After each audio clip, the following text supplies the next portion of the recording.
Basarnas Banda Aceh Rabu lalu mengerahkan kapal KN Kresna 232 untuk mengevakuasi puluhan imigran Rohingya yang kapalnya terbalik di perairan Kabupaten Aceh Barat, Provinsi Aceh. Sebelumnya, kapal yang membawa 100 imigran etnis Rohingya terbalik di perairan Kecamatan Samatiga. 6 imigran etnis Rohingya berhasil diselamatkan nelayan setempat, sementara puluhan lainnya sempat terombang-ambing di laut sebelum akhirnya dievakuasi tim Basarnas Banda Aceh. Dalam insiden terbaliknya kapal ini, sejumlah imigran dilaporkan meninggal dunia akibat tenggelam.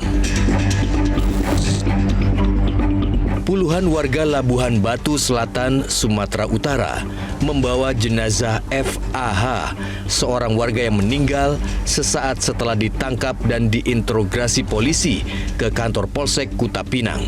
Warga mempertanyakan penyebab kematian FAH. Kapolres Labuhan Batu Selatan AKBP Maringan Simanjuntak mengatakan FAH ditangkap karena diduga memiliki narkoba jenis sabu. Usai diinterogasi, FAH tiba-tiba lemas dan sesak nafas dan kemudian meninggal setelah dibawa ke RSUD Kota Pinang. Sedikitnya 50 hektar lahan gambut di Desa Mutiara, Kecamatan Teluk Meranti, Kabupaten Pelalawan, Riau, kembali terbakar.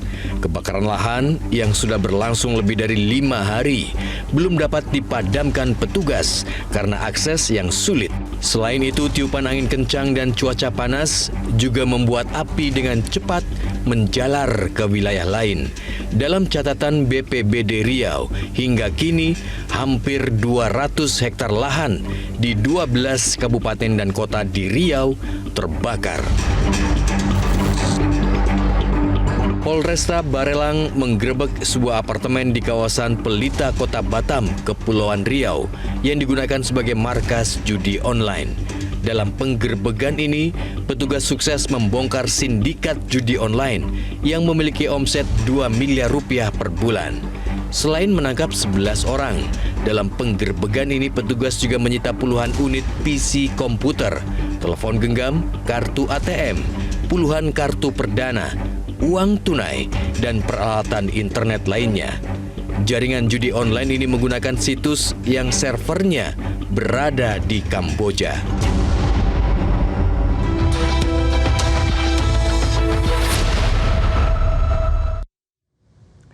Pemirsa, itulah sejumlah berita yang menjadi isu utama pekan ini. 3 berita yang menjadi perhatian diantaranya akan disajikan dalam Metro This Week, mengulas tajam berita sepekan bersama saya, Valentinus Reza.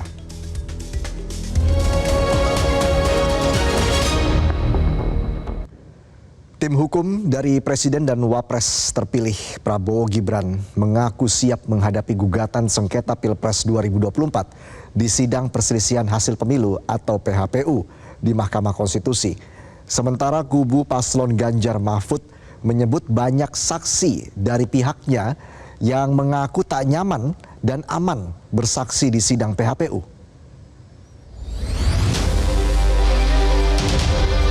Tim hukum pasangan Prabowo Subianto Gibran Rakabuming Raka mengaku siap menghadapi sengketa hasil Pilpres 2024 di Mahkamah Konstitusi atau MK. Ketua Tim Hukum Prabowo Gibran, yang juga Ketua Umum Partai Bulan Bintang, Yusril Iza Mahendra menyatakan, jika tim hukum kubu 02 bakal berisikan 36 advokat, terdiri dari masing-masing 3 pengacara dari kader Partai Gerindra, Partai Golkar, dan Partai Demokrat. Sementara sisanya merupakan advokat profesional. Yusril memastikan jika tim yang sudah terbentuk tersebut kini telah siap bekerja. Tim pembela Prabowo Gibran disebut dalam posisi menanti adanya sengketa pemilu yang akan diajukan oleh kedua paslon baik dari kubu 01 maupun kubu 03 ke sidang MK. Oleh karena kami dalam posisi sebagai insya Allah sebagai pihak pemenang dalam pemilu kali ini, maka ya kami menunggu ya kalau sekiranya ada sengketa yang diajukan oleh kedua pasangan calon yang lain, ya kami akan mengajukan permohonan kepada Mahkamah Konstitusi untuk diterima sebagai pihak terkait dalam perkara ini. Nah, kalau mereka tidak mengajukan ya kita diam aja, berarti kan sudah final kan. Nah, kita tunggu aja karena kami betul berada dalam pihak yang tidak proaktif, tapi menunggu apa yang dilakukan oleh dua paslon yang lain. Sementara itu, Deputi Tim Pemenangan Nasional atau TPN Ganjar Mahfud, Todung Mulya Lubis menyatakan jika pihaknya akan mengajukan sekitar 30 saksi dalam gugatan perselisihan hasil pemilu atau PHPU 2024 ke MK. Pihaknya juga akan mengajukan 10 saksi ahli dalam sidang PHPU. Namun Todung mengaku jika banyak saksi dari pihaknya yang merasa tidak nyaman dan tidak aman untuk bersaksi di sidang MK. Untuk mendapatkan saksi-saksi fakta yang akan kita tampilkan pada sidang di MK nantinya. Dan cukup banyak sebetulnya yang mengetahui, mengalami, melihat ya, merasakan apa yang terjadi. Tadi Pak Ganjar bicara mengenai bansos misalnya, bicara mengenai intervensi kekuasaan. Nah, mereka menceritakan dengan sangat jelas apa yang mereka lihat, apa yang mereka alami, apa yang mereka saksikan. Tapi ketika kita meminta mereka untuk menjadi saksi dan dibawa ke MK, tidak semuanya bersedia untuk menjadi saksi. Sebetulnya bukan karena tidak tahu keadaannya, tapi mereka merasa tidak nyaman dan tidak aman. Ya. Nah, apakah bentuk penekanan ya yang dilakukan terhadap mereka itu oleh pihak lokal atau pihak lain? Ya. Ini tentu ya bisa saja terjadi, tapi yang saya mau katakan adalah bahwa selama saksi itu tidak memiliki kebebasan untuk menyatakan sesuatu, kita sudah melakukan pelanggaran hak-hak ya asasi dari saksi yang harusnya bersaksi. Cawapres nomor urut 3 Mahfud MD menegaskan jika dugaan kecurangan pemilu harus diungkapkan di Mahkamah Konstitusi. Hal ini dilakukan demi lebih baiknya masa depan demokrasi dan keadilan di Indonesia.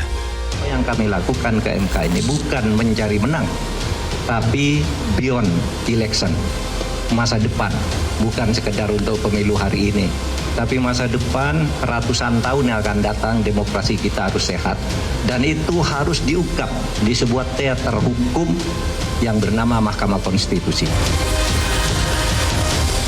Terkait dengan langkah Tim Hukum Nasional Anies Mohaimin yang juga mengajukan gugatan terkait hasil pemilu 2024 ke MK, Capres nomor urut 3 Ganjar Pranowo mengaku tim hukum Ganjar Mahfud akan berjalan sendiri di MK. Menurut Ganjar, meski tuntutan yang disampaikan Timnas Amin sama, Ganjar memastikan tidak ada kolaborasi. Pasti dari 01 punya catatan sendiri, tapi kami punya catatan sendiri. Apakah nanti dalam persidangan ada kesamaan dan sebagainya? Mari kita lihat di persidangan saja. Sehingga ini menjadi fair dan tidak ada agenda-agenda lain, kolaborasi-kolaborasi yang terkait dengan agenda tertentu tidak. Kami hanya ingin mendudukkan saja proses ini dengan baik. Apapun keputusannya, kita akan legowo. Sebelumnya, pada Kamis lalu Tim Hukum Nasional Anies Mohaimin telah mendaftarkan permohonan pembatalan keputusan KPU terkait penetapan hasil pemilu 2024 ke Mahkamah Konstitusi atau MK. Ketua Tim Hukum Nasional atau THN Amin, Ari Yusuf Amir mengatakan berbagai bukti kecurangan pemilu telah dilampirkan dalam pendaftaran gugatan pemilu 2024. Kami hadir di Mahkamah Konstitusi untuk melengkapi semua berkas-berkas yang diperlukan. Dan alhamdulillah, kawan-kawan dari Mahkamah Konstitusi menerima dengan baik. Mahkamah Konstitusi cukup profesional, administrasinya sudah siap. Insya Allah proses persidangan kita akan berjalan. Dalam permohonan ini banyak hal yang kami sampaikan di permohonan ini. Tentunya dalam fakta-fakta yang kami sampaikan, kami lampirkan juga dukungan bukti-bukti di lapangan. Nah, untuk lebih detailnya, kawan-kawan, nanti bukti-bukti itu akan kita lihat di proses persidangan. KPU menetapkan paslon Presiden dan Wakil Presiden Prabowo Subianto dan Gibran Rakabuming Raka sebagai Presiden dan Wapres 2024-2029. Informasinya usai jeda. Di Pemilihan Umum atau KPU, Rabu lalu menetapkan pasangan calon Presiden dan Wakil Presiden Republik Indonesia. Prabowo Subianto, Gibran Rakabuming Raka sebagai Presiden dan Wakil Presiden periode 2024-2029. Sementara itu sebanyak 10 dari 18 partai nasional yang ikut pemilu legislatif 2024 gagal menempatkan wakil di Dewan Perwakilan Rakyat karena tidak memenuhi ambang batas parlemen.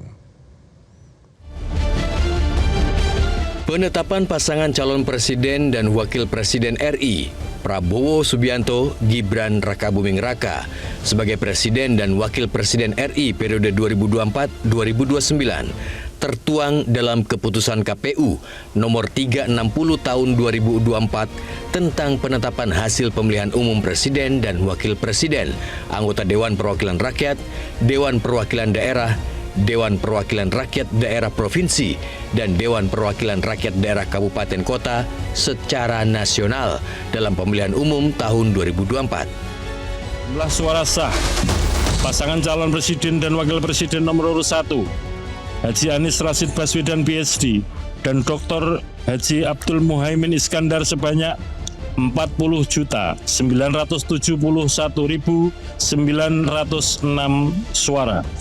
2. Jumlah suara sah pasangan calon presiden dan wakil presiden nomor urut 2 Haji Prabowo Subianto dan Gibran Rakabuming Raka sebanyak 96.214.691 suara. 3. Jumlah suara sah pasangan calon presiden dan wakil presiden nomor urut 3 Haji Ganjar Pranowo SHMIP dan Profesor Dr. Haji Muhammad Mahfud MD sebanyak 27.040.878 suara. Sebagaimana tercantum dalam lampiran 1 keputusan yang merupakan bagian tidak terpisahkan dari keputusan ini. Prabowo Gibran unggul di 36 provinsi, sedangkan Anies Muhaimin meraih perolehan suara terbesar di 2 provinsi. Sementara itu, Ganjar Mahfud tidak memenangi satupun provinsi. Presiden terpilih 2024-2029, Prabowo Subianto pun menanggapi penetapan rekapitulasi suara KPU dengan menyerukan agar seluruh rakyat bersatu dan bergandengan tangan untuk menghadapi tantangan bangsa ke depan. Menghormati dan mendukung seluruh proses dan tahapan sesuai dengan peraturan perundangan yang berlaku. Kami mengajak seluruh rakyat Indonesia untuk bersama-sama menatap ke depan, bersatu dan bergandengan tangan karena tantangan kita sebagai bangsa masih sangat besar.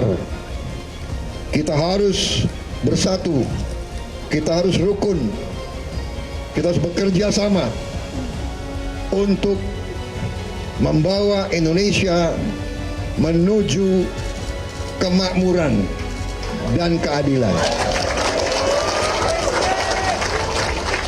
Dari kemakmuran kita bisa membawa keadilan kepada seluruh rakyat Indonesia.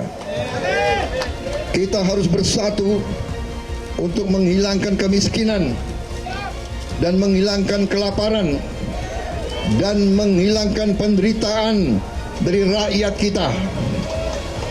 Itu adalah cita-cita perjuangan Koalisi Indonesia Maju. Dalam pasal 475 ayat 1 Undang-Undang Nomor 7 Tahun 2017 tentang pemilihan umum, bahwa dalam hal terjadi perselisihan penetapan perolehan suara hasil pemilu presiden dan wakil presiden, pasangan calon dapat mengajukan keberatan kepada Mahkamah Konstitusi atau MK dalam waktu paling lama 3 hari setelah penetapan hasil pemilu presiden dan wakil presiden oleh KPU. Pelantikan pasangan calon terpilih sebagai presiden dan wakil presiden dijadwalkan pada tanggal 20 Oktober 2024. Sebelumnya, 1 Oktober 2024 diagendakan pelantikan calon terpilih anggota DPR RI dan DPD RI. Sementara itu, sebanyak 10 dari 18 partai nasional yang ikut pemilihan umum legislatif 2024 gagal menempatkan wakil di Dewan Perwakilan Rakyat karena tidak memenuhi ambang batas parlemen.